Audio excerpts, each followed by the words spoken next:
Why was China's president conspicuously absent from the recent G20 meeting? This question has been echoing across the globe, stirring countless speculations and theories. President Xi Jinping's absence wasn't just a simple no-show. It sent waves across the international circuit, causing a ripple effect that could potentially alter the dynamics of global politics. This unexpected absence of China's leader from such a significant meeting hints at a shift in the geopolitical landscape. It leaves a void, a space that other nations might be eager to fill. And who better to seize this moment than the United States? The G20 meeting, a platform where the world's largest economies gathered to discuss international financial stability, now had a notable void. This vacuum created an unforeseen opportunity for the United States to step up and shape the agenda. The absence of President Xi Jinping didn't just leave an empty seat at the table, it opened up a world of possibilities for other nations to step in and fill the void. And amidst this unfolding drama, one nation saw a golden opportunity. With the stage set, the United States under President Joe Biden saw an opportunity to make its move.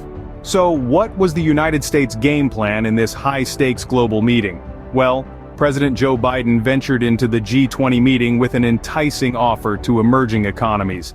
His pitch was simple yet strategic. The United States would provide development funding to fast-growing economies across Africa, Latin America, and Asia. This was a well-calculated move to provide an alternative to China's Belt and Road project. Biden didn't stop there. He proposed reforms to the World Bank, aiming to make it more attuned to the needs of the Global South. His vision for a reformed World Bank is one that can serve the interests of developing nations while simultaneously serving U.S. interests.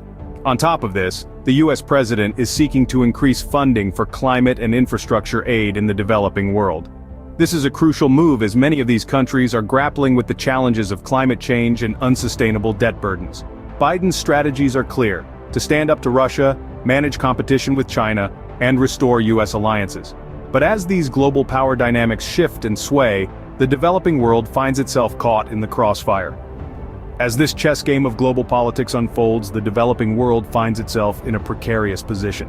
Caught between the giants of global politics, how does the developing world navigate this complex terrain? It's a question as multifaceted as the challenges these nations face.